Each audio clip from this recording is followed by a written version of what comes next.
Write-up mining sector as Vice President unveils electronic cadastre system. This administration has contributed and committed more resources to the development of the mining sector than any other government in the history of our country. Budgeting for 2023, ministries, departments and agencies defend estimates. If every ministry's budget is cut, mine should be increased. Plus, gone but not forgotten. Borno government remembers heroes that dead terrorists. The emergence of civilian volunteers has changed the narrative in the fight against Boko Haram insurgency in the state.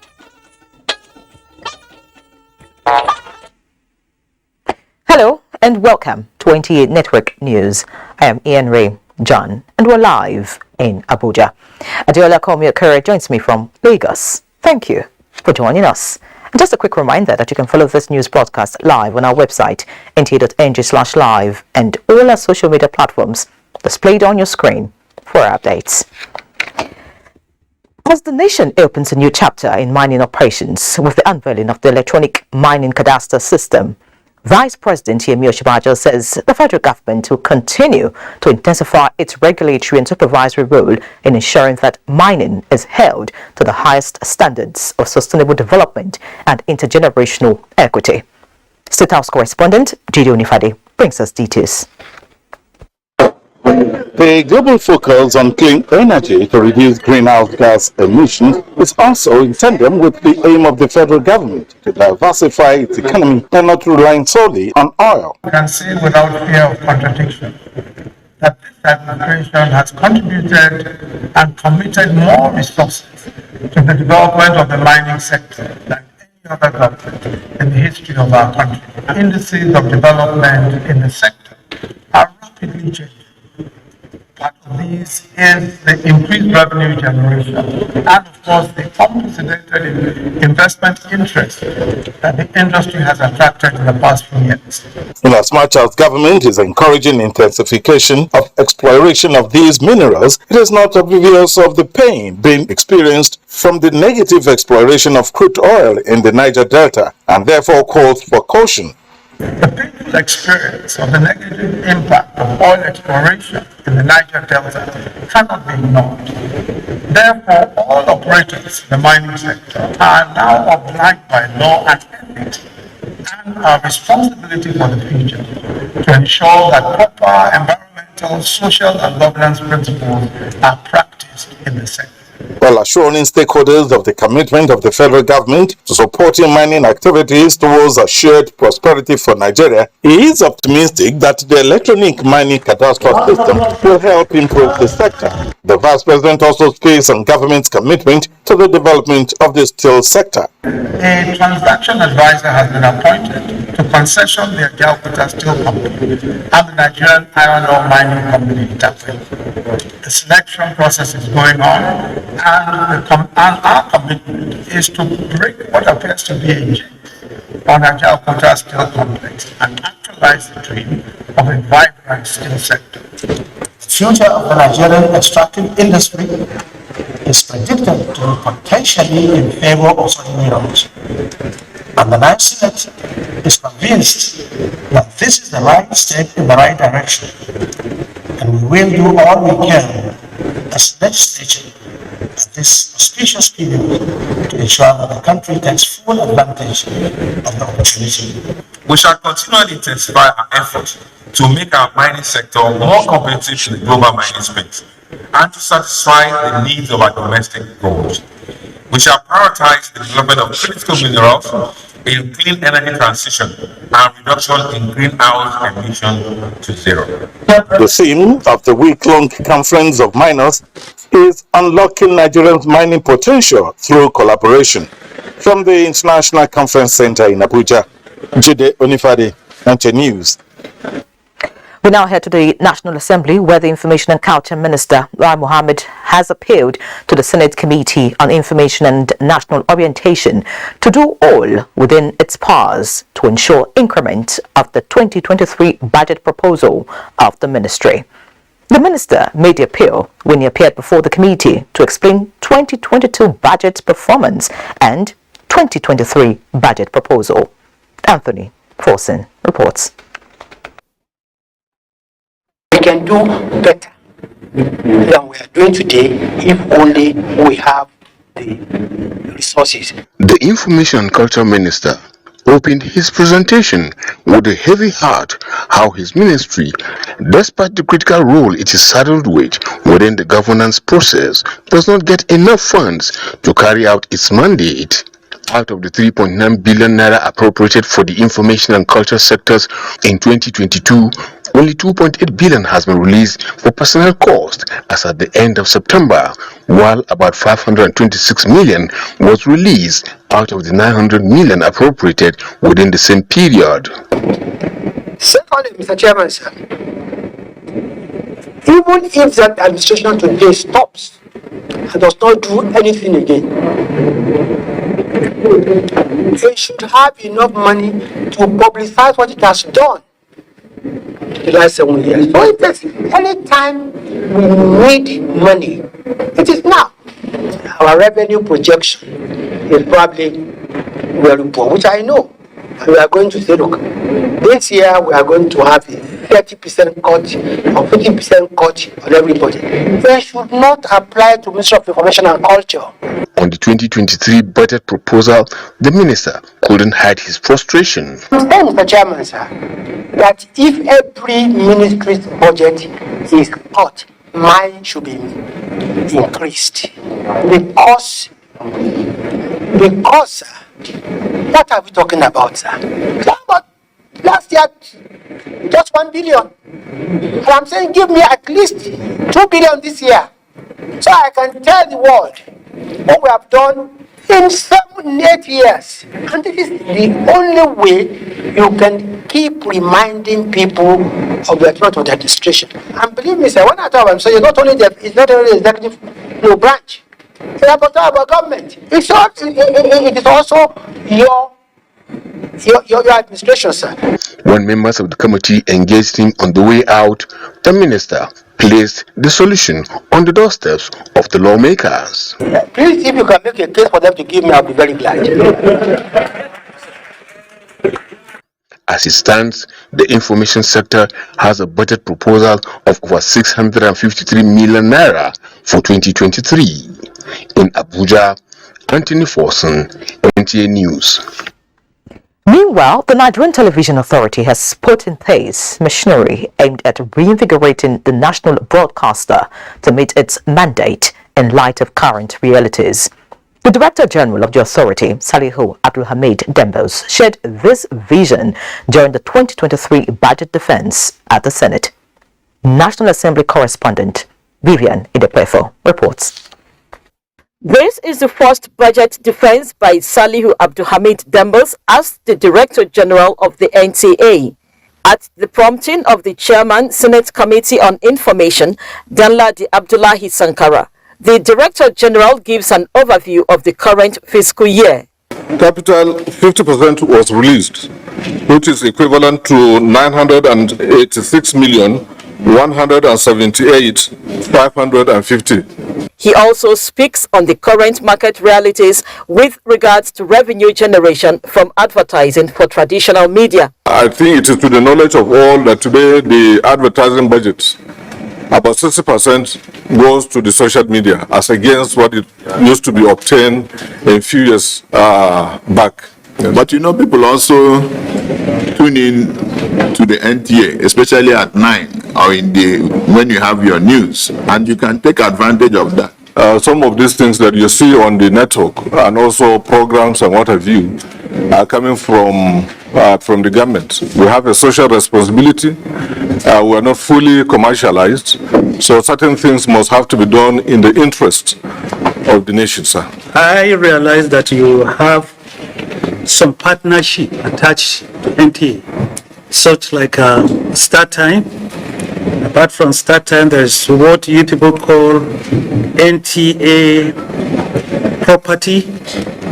Please, can you brief us and tell us your relationship with those, your attachment, the venture was in preparation for the DSO, and with the government position on the switchover, the benefit will begin to manifest more. But before now, if we check around, so many of our stations transmit both on terrestrial and also on the star times, and I think it is an added value to us. But monetarily, I can tell you that we don't have any benefit to report to the distinguished committee. The chief executive officers of sister broadcasting organizations also had turns to defend their budgets. From the National Assembly, Vivian Idekpefo, NTA News. And still on budget defense, the Nigerian Armed Forces are on alert to neutralize any threat to security in the nation's capital and in contiguous states. Minister of Defense Bashir Magashi said this while responding to lawmakers in relation to the recent security advisory issued by the U.S. National Assembly correspondent Lamiale reports that it was during the presentation of the ministry's 2023 budget before the House Committee on Defense. Bringing such information to public domain, the minister says, has some implications. This, he added, was why the National Security Council mandated the Foreign Affairs Ministry to interact with the U.S. Embassy on the matter. There is no smoke without fire. And in that regard, we were able to subject the details to our intelligence organizations, and they have provided answers to those areas which the government is in doubt. Turning to the 2023 budget proposal of the Defense Ministry, Bashir Magashi said it was targeted at actualizing the ministry's core mandate. Personnel costs, 15 billion. Overhead costs, 2.2 billion. Capital expenditure, ministry's headquarters, 4.6 billion. The House Committee on Defense is delighted with the successes recorded so far, especially in the last 5 months.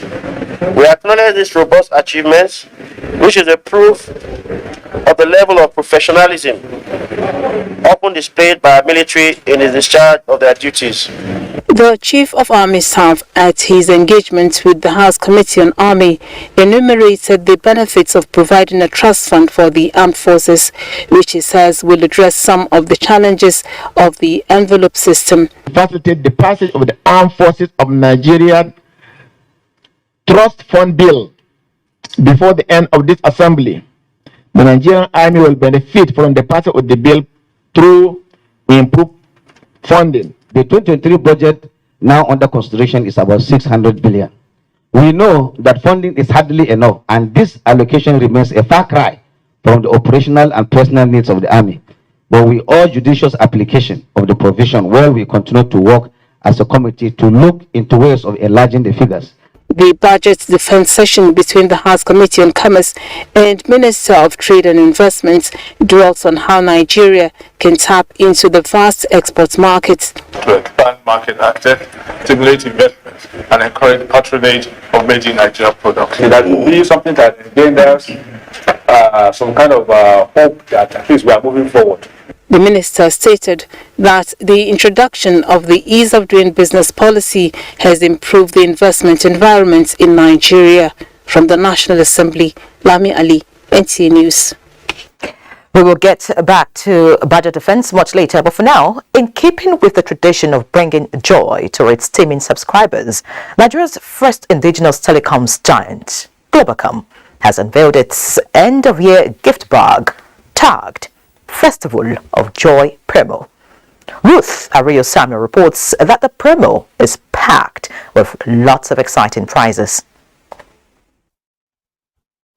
With cutting-edge technology as a leverage, Glow Limited has endeared itself to its subscribers, presenting them with innovative products and services aimed at empowering and adding value to their economic and social lives. Welcome to the Glow Festival of Joy.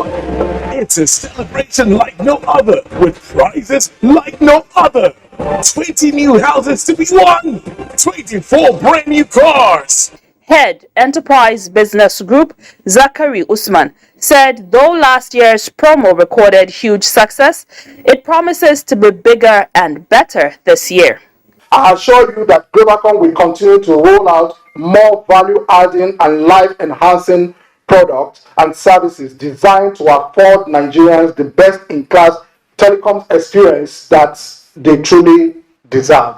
Glo has qualified and have met with regulatory standards, and we are here today to ensure the commencement of the process. Head of Marketing, Manorth Shukla, speaks on the promo.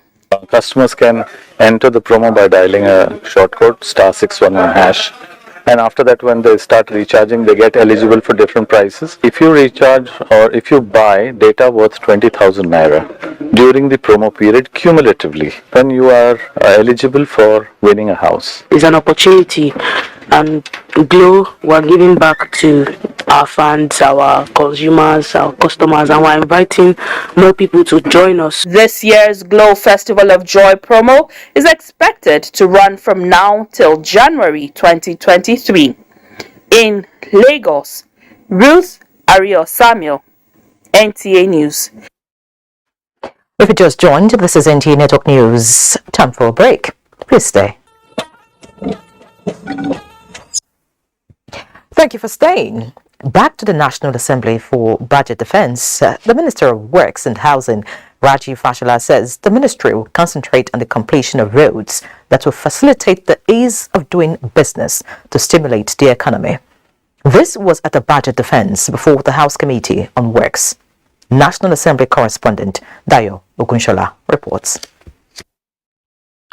From the 515.9 billion naira approved budget for the ministry in 2022, Works and Housing Minister gave a detailed account of the nation's infrastructure drive, with emphasis on alternative sources of funding said to have changed the narrative. Where work is going on now in the last 6 The sustained intervention, especially in road constructions, is also noted to be reducing travel time and cost in Nigeria. It is with a view to a larger objective, and that larger objective is the economy, creating jobs, driving other sectors of the economy, supporting the private sector to carry on their own purpose, because infrastructure is a critical enabler. For the committee, Fashola's presentation is the conviction that a lot of grants have been covered and promises fulfilled. The areas of completing some of the old existing roads also, especially for me as it concerns the southeast, the second Niger bridge. Mr. Minister, we are so happy. So good of what we have achieved, and of course with your initiatives as the Minister of Works from 2015 to 2022, so far you have done very well. The committee pledges continued legislative support for the nation to achieve our objectives. From the National Assembly, Dayo Ogunshola, NTA News. Let's now talk politics. The presidential candidate of the All Progressives Congress, APC, Bola Tinubu, has described the organized private sector and government as inseparable allies that should combat joblessness and improve the gross domestic product, GDP, through strategic partnership. He made this remark at an interactive session with the business community in Lagos. Samuel Johnson reports. Seated in this hall are elected and appointed political office holders as well as allies of the presidential candidate of the All Progressives Congress, APC, Bola Tinubu, and his running mate, Kashim Shettima, who have come to sell the manifesto of the Tinubu-Shettima ticket to the organized private sector, OPS, in Lagos. While admitting that the task ahead may be difficult, Asiwaju Bola Tinubu believes that it is doable, adding that the administration of President Muhammadu Buhari worked with patriotism and commitment, but challenged by the economy did not allow it to achieve all its targets. With sectoral goals explained to the business community, the presidential candidate and his running mate said collaboration between the organized private sector and the government will solve any problem that confronts the nation, including insecurity and power sector. When we talk productive excellence in new areas such as light manufacture and Nollywood entertainment sector. Through active participation in digital economy, we shall make Nigeria a leader instead of a bystander. The business community gave an assurance of readiness to work with the presidential candidate, who it noted excelled as governor of Lagos State. We recognize that we have two challenges. One is infrastructure, and two is skill. 7 governors and National Assembly members, as well as members of the APC Presidential Campaign Council, attended the event. In Lagos, Samuel Johnson, NTA News. Meanwhile, Senator Rabiu Musa Kwankwaso says if elected as Nigeria's president, unity, security and robust education will take the front burner from 2023. Unveiling his blueprint in Abuja, the new Nigeria People's Party presidential candidate promised to turn global attention to Nigeria through robust economic policies. David Irie reports.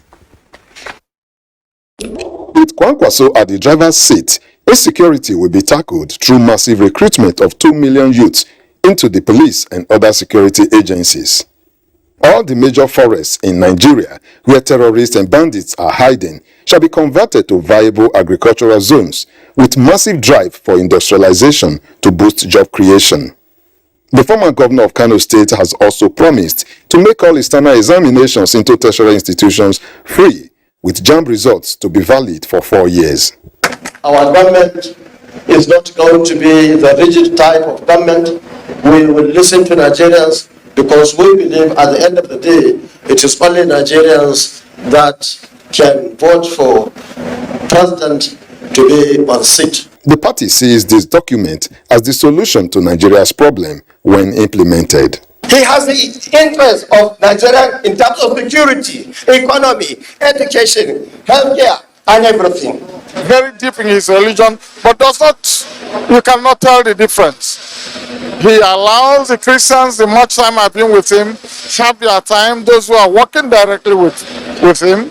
An 11-member intervention committee shall be set up in all the wards and local governments of the Federation to ensure full implementation of the policy document tagged "My Pledges to You."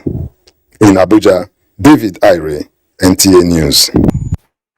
Similarly, the People's Democratic Party, PDP, has inaugurated Atiku Okowa Presidential Campaign Council for the 2023 general election in Anambra State. Uchenna Nwokoyo reports that the council is headed by the former senator representing Anambra South Senatorial District, Senator Ndi Ben Obi. Pushing for the victory of the Atiku Okowa 2023 ticket is the major agenda at this media briefing by the Director of Strategic Communications of the Campaign Council, Dele Momodu, flanked by the Deputy Director General of Operations of the campaign organization and former Governor of Cross River State, Senator Lee Elimuke, and some other council members. Atiku's covenant with Nigerians, unity, security, education, economy, and devolution of powers to federating units were put in proper perspective.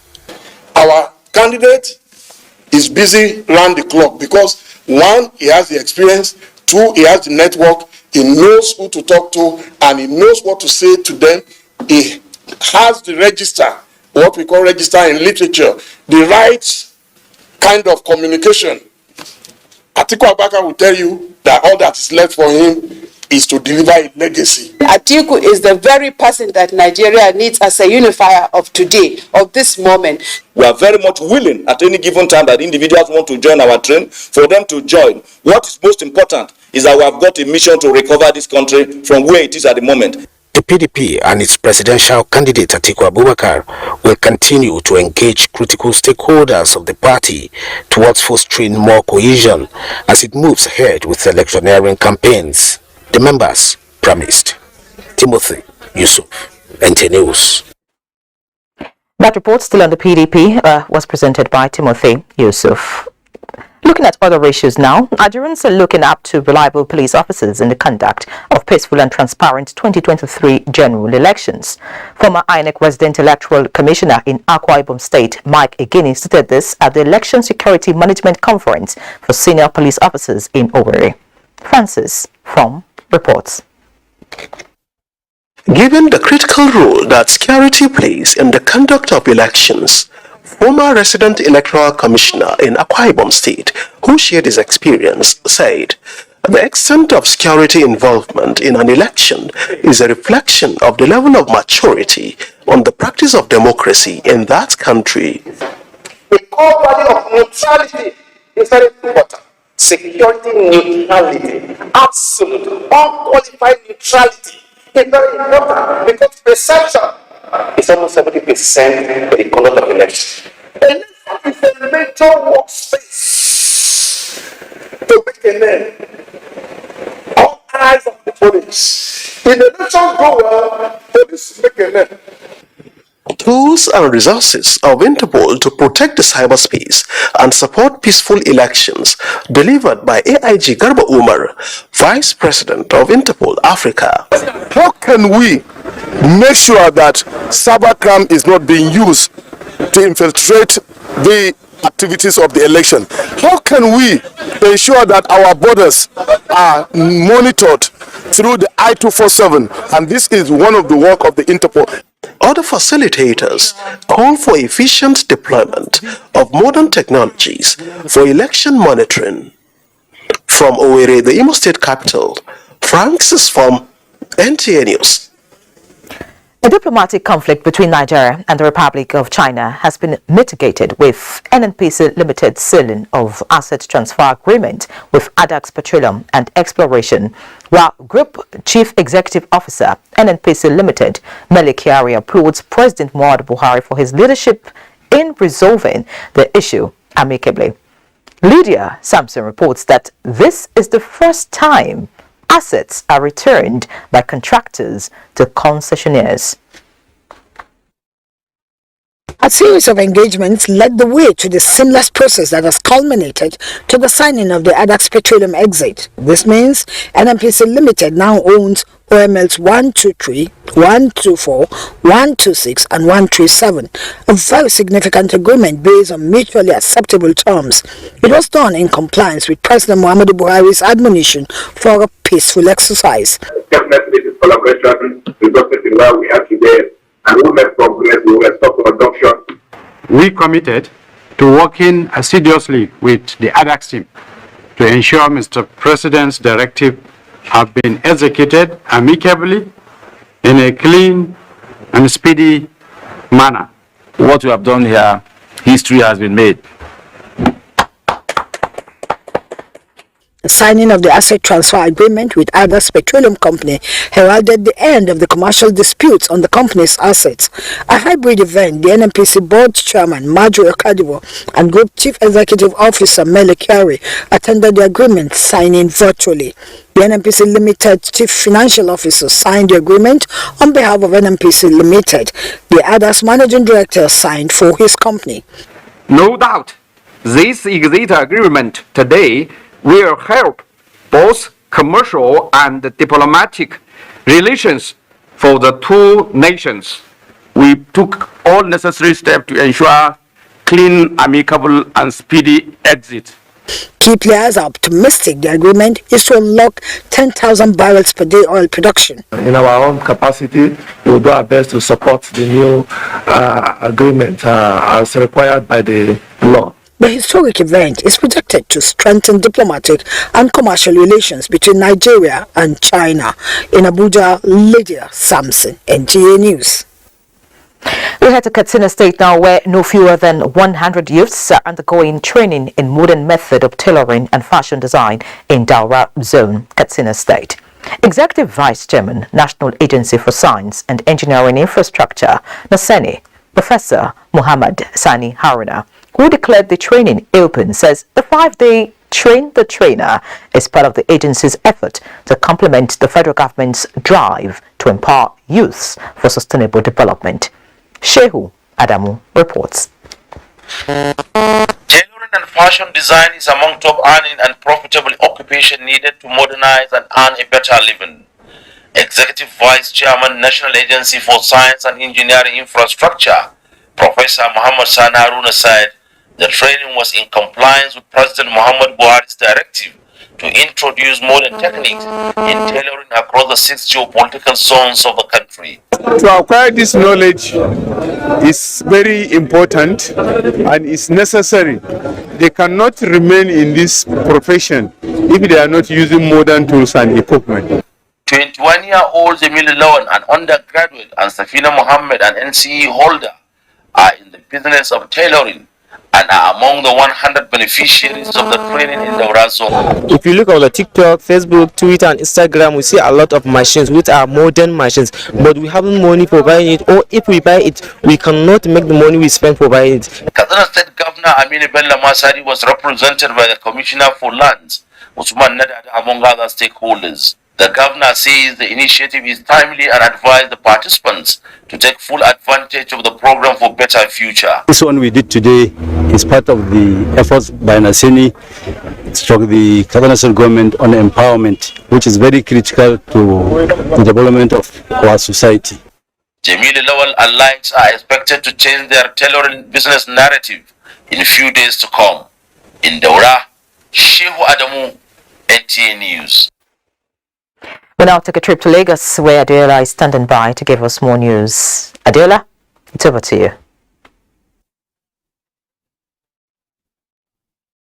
Despite its huge population of more than 1.4 billion people, Africa has the lowest tax to GDP ratio of around 15%, as against 40% in Europe. To change the trend and incorporate more people into the tax net, administrators across 41 African countries are rethinking strategies with suggestions revolving around building trust and enabling digital collection method. Michael Olaleye reports. Revenue from taxation in Africa is shrinking, and with COVID-19 and the war in Ukraine, it is now a case of complicating an already complex scenario.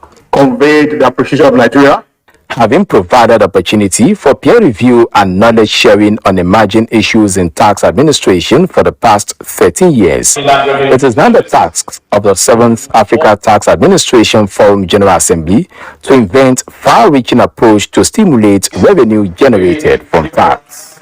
if we must transform our tax system and enhance revenue collection in Africa, there's a need for the government at all levels to engender public confidence and trust in government by providing value for taxpayers' money. The forum is employing a 360-degree approach to injecting human face to tax collection, as it will be adopting African solutions for African challenges. We will undertake a project on building a technical capacity on how to audit multinational enterprises in the agricultural sector. Since inception in 2009, ATAF has garnered lots of lessons, which the chairman believes will be strategic in the next phase, in which embracing technology will be key. It is obvious that our train is on course towards ATAF of complete membership from African countries between now and 2025. The Minister of State for Budgets and National Planning, in his message, itemized the Federal Inland Revenue Service strategies for tax collection, advising African countries to emulate. African Tax Authority must signal that we are willing and eager to engage as partners to taxpayers and receive feedback, which ensures that we do not exist in a secluded authoritarian echo chamber. The conference, with the theme Rethinking Strategies, the Human Face of Taxation, is expected to draw up workable approaches and harmonize measures for upscaling tax payments. In Lagos, Michael Olaleye, NTA News. The Entrepreneurship Development Program provided by the Entrepreneurship Innovation Center is a structured training platform aimed at producing new breed of business owners who are impact-driven to transform and revamp the national economy. Amaka Owo reports that there are 65 graduates who are the first cohort of entrepreneurs to benefit from the initiative co-sponsored by the Bank of Industry and the Lagos Business School. Schools across the African continent have a pivotal role to play in facilitating the goals of the African Free Trade Area Agreement, which includes providing enabling environment for businesses to thrive. Data from the Bank of Industry indicates that MSMEs contribute to an estimated 50% to national GDP and 90% to employment. Therefore, providing financial and business advisory support will address challenges faced by entrepreneurs. We are going to be able to bring up entrepreneurs that will make Nigeria proud. So they are having quality, training. They are meeting people of like minds. They are able to have practical experience. We are giving them the tools that they need, to succeed. We're actually looking for businesses to support, businesses that are bankable. None of them have been de-risked. We're looking forward to extending financial assistance to them. For the Lagos Business School, the program is in 4 phases, targeted to bring about national transformation across the 6 geopolitical zones of the country. We'll also strengthen their business management skills, be it marketing, human resources, financial accounting, business plan writing, all of that, for 3 months. And for these beneficiaries, the program remains a game changer. I've seen that there's a need for me to be people's-driven before I can call myself an impact-driven entrepreneur. I want to really appreciate BOI for putting this platform on ground to empower Nigerian entrepreneurs. We also gain a lot of experiences from the local manufacturers that are already accomplished. Thank you to Bank of Industry, Lagos Business School, for giving us the opportunity. Earlier, the managing director of the Bank of Industry and other leadership of the LBS had a tour of exhibition stands to inspect goods and services provided by the entrepreneurs. The next Entrepreneurship Innovation and Development Program will take place in the North Central to benefit Kogi and Kwara states entrepreneurs affected by the recent flooding. In Lagos, Amaka O, NTA News. We're done with the contributions from Lagos. The news will continue with Inyere in Abuja, but do not forget that you can still follow this news broadcast live on our website at nta.ng/live and on our other verified social media handles displayed on your screen for updates. To stay on. Glad to have you back. The Economic and Financial Crimes Commission, EFCC, has arrested the Kogi State House of Assembly candidate of the New Nigeria People's Party, NNPP, Ismaila Yusuf Atumei, with 326 million naira and $140,500 cash. In a statement issued in Abuja, the Commission says Atumei, who is seeking to represent Ankpa 2 constituency in the Kogi State House of Assembly, was arrested alongside one Joshua Dominic in Abuja over an alleged serial bank fraudster. Also arrested in connection with the fraud is Abdulmalik Salau Femi, a former bank employee who allegedly supplied the inside information that facilitated the attack on the bank by the syndicate. Following his arrest, a search was conducted on his home where a total of $470,000 was recovered. The arrest of the suspects followed months of investigation into the hacking of one of the commercial banks by a syndicate of fraudsters who pulled out 1.4 billion naira. Let's now talk business, and Musa Abubakar is here. Thank you, Henry. OPEC Secretary General Haitham Al-Gai says the world must act swiftly to invest in oil to prevent future energy emergencies as global demand for the hydrocarbon grows in the long term. Reuters reports that Al-Gai sounded a note of optimism that policymakers at the upcoming COP27 climate summit will be more open to hearing the oil industry's point of view on the climate change debate. He was speaking a day after the organization released its 2022 World Oil Outlook, which estimated that $12.1 trillion were needed in investment to meet rising oil demand in the long term. The equities market extend negative run to Tuesday as investors endure another bearish session. The all-share index declined by 0.21% at 43,745.73 basis point. A total turnover of 172.8 million units of securities worth 4.014 billion naira exchanged hands in 4,110 deals. Equity capitalization dropped to 23.8 trillion naira. Access Holding PLC, Sterling Bank, and Transcorp were the most traded stocks in terms of volume at the end of the day's transaction. Now that's a quick look at business. Here is back to you. Well, thanks, Musa, for that update. We head straight to Borno State now. As part of its Hero Support Program, the state government has awarded scholarship to 300 orphans of slain volunteers in the line of duty during counter-insurgency operations in the northeast.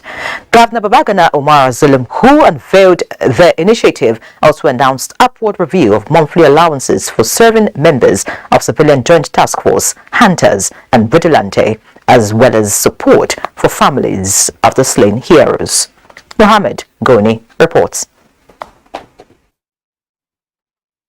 Beneficiaries were selected by the committee set up to identify and compile orphans in the rank of slain civilian JTF hunters and vigilantes under the program Borno Heroes Support, comprising 190 male and 110 female children.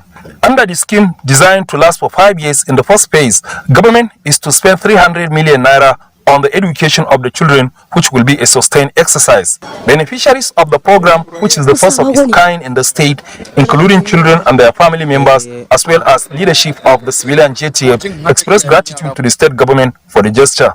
Governor Babagana Umara paid tribute to the slain volunteers, noting their sacrifices, which he said have contributed to the successes being recorded in the counter-insurgency operations. The emergence of civilian volunteers has changed the narrative in the fight against Boko Haram insurgency in the state.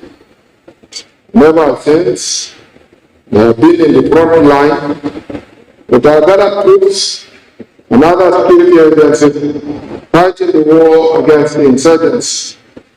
Governor Zulum also announced upward review of the monthly allowances of the volunteers from 20,000 to 30,000 naira and the end-of-year bonus to the serving volunteers working in the metropolis, and the 50,000 naira support as well as food and non-food items to each family of the slain volunteers, assuring of continued support to them.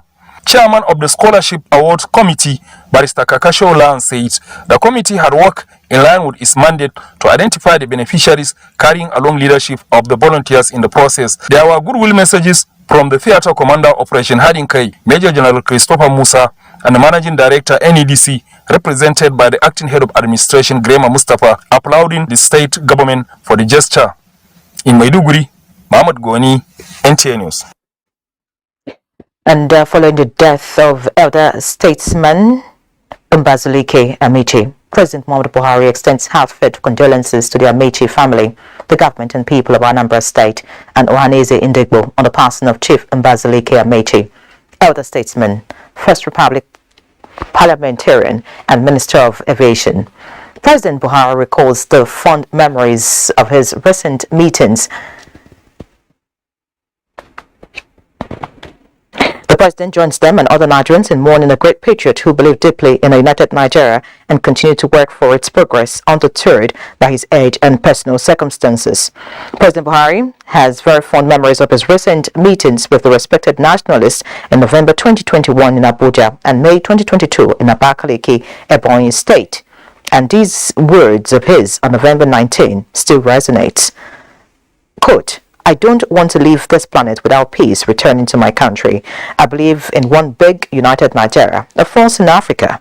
Mr. President, I want you to be remembered as a person who saw Nigeria burning and you quenched the fire." End of quote. Extolling the frankness, wisdom, honesty, and advice of Amici on the situation in the southeastern part of the country on the way forward, the president affirms that the non-Nigerian will also be remembered for his warmth, values and devotion to the service of the nation. President Buhari prays for the repose of the soul of the departed and comfort for all who mourn. A memorial mass in honor of Uzoma Angela Inwegbara, a seasoned teacher, has been held in Lagos. Diana Ajali reports.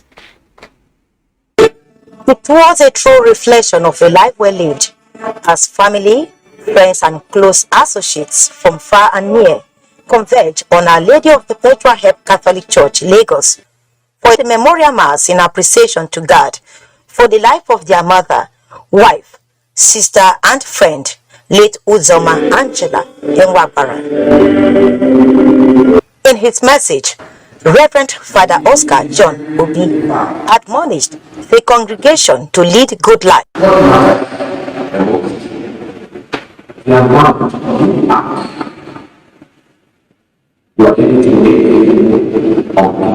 The late Uzoma Enwagbara's husband and children described her as a woman who had kind words for everyone who came her way. For almost 30-something or 40 years we are in marriage, we never had even one single issue.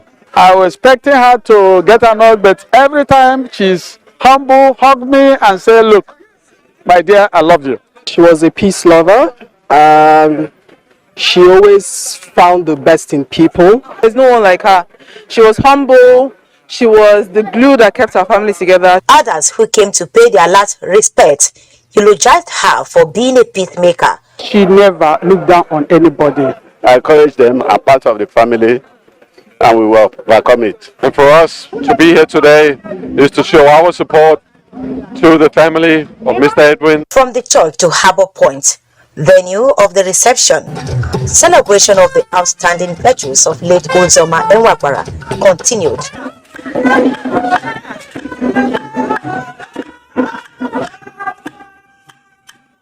Earlier on, a service of songs was held in her honor, where her loved ones paid glowing tributes. Late Uzoma Angela Enwagbara passed on at the age of 61. In Lagos, Diana Ajali, NTA News.